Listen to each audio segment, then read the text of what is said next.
Hello, this is Francis from McCaffrey's Crafts, and today in my series I'm going to try to have a chat about the motives. So, why did people fight? Why did they gather in huge groups? Why did they savagely attack themselves?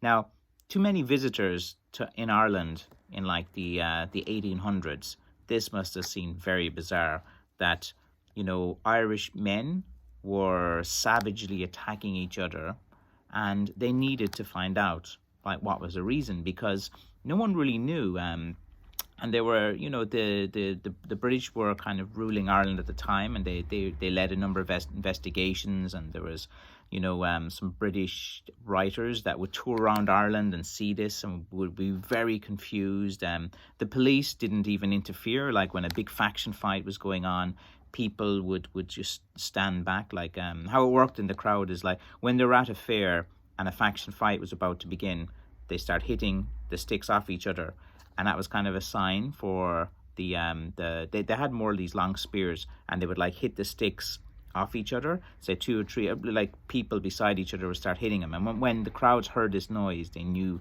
they needed to get out of there because of faction fight. So like today we're kind of analyzing, just generally talking about motive.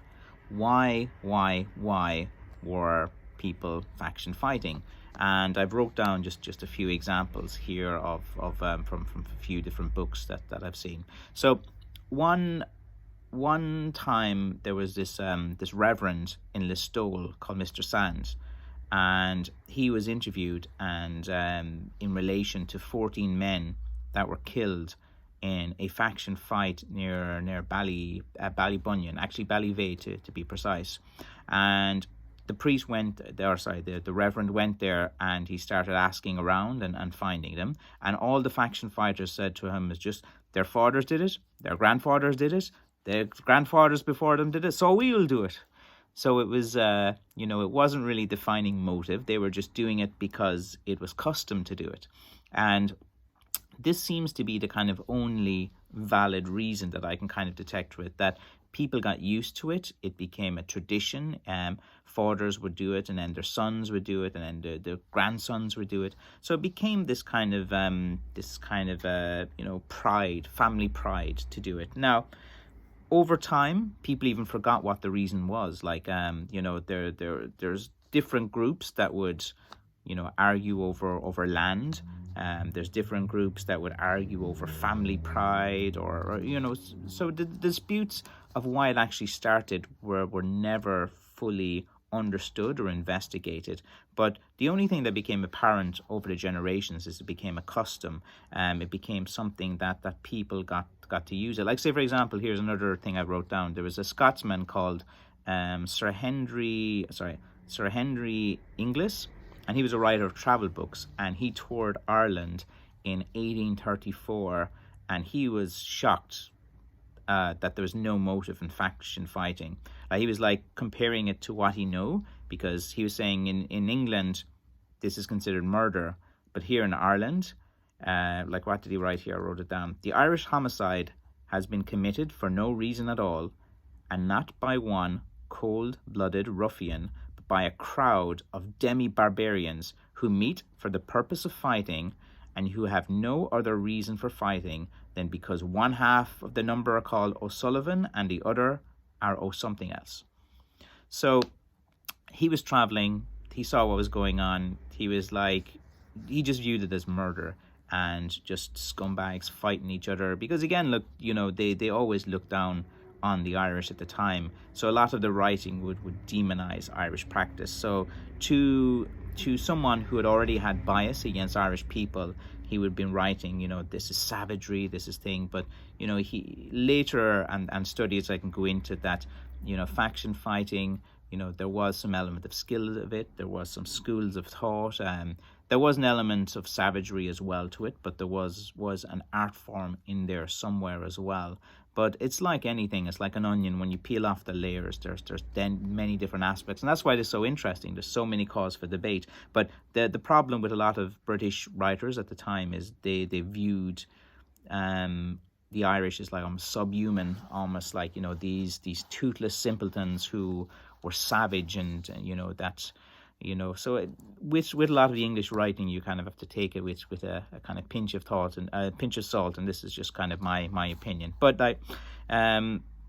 again, I've wrote down here some notes. So a select committee in the House of Lords in 1824 wanted to find out what was the motive for faction fighting, and this was led by a guy called Major Thomas Powell, and he was the inspector of constabulary in Leinster, and he was given the task of trying to find out what the motive. And in Parliament, he said that a faction was a number of men assembled under a leader merely for the diversion of fighting.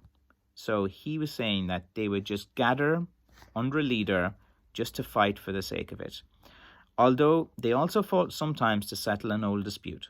So he did mention that there was some reference that he could find in his investigation that, they were saying some old dispute, but because it had gone on for so long and it's gone on for generations, no one could really remember why they were fighting anymore, other than it was customary. It was, they had to do it.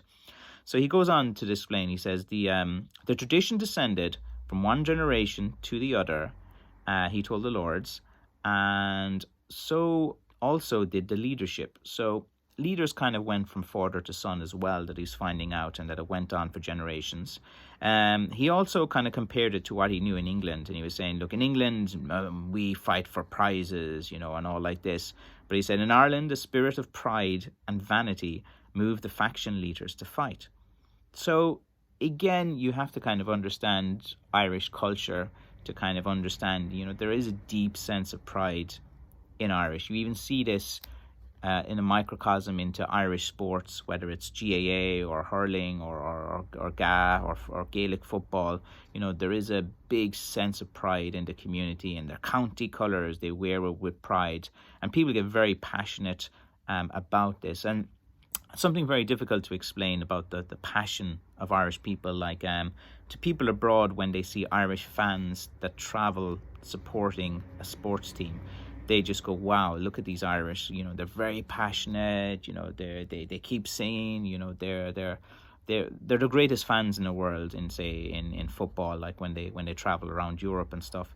So again, like, you have to kind of just understand the kind of Irish kind of psyche and culture and philosophy to understand it. I suppose, like, at the time, to many outside of Ireland, it kind of just seemed bizarre that people would kind of take pride in these kind of fights. And he kind of went on to just say, look, as Englishmen, we can't understand this. And, he said he didn't understand why hundreds and thousands of men would come together and fight. So basically, the general consensus for motive, just to kind of summarize, is that there was some dispute ages ago, probably to do with land or something like that, or to do with two families that just didn't get along. And then it just transcended to generations, became a custom that people became used to, became like a sport of sort, and seen for fun. Mainly is to do with pride, like to be part of a faction, you're part of a group, and this kind of group, kind of almost like a cult-like mentality, I suppose, where there's a leader who everyone looks up to, who's usually going to be quite a strong guy who physically is more able than the rest, and from a family that was renowned for fighting. So yeah, I'll cut it short there at that today, because I'm going on about 8 minutes now, and we'll continue more with the discussion each day. And these are just kind of my thoughts from my readings, and I hope you enjoy them. Thank you.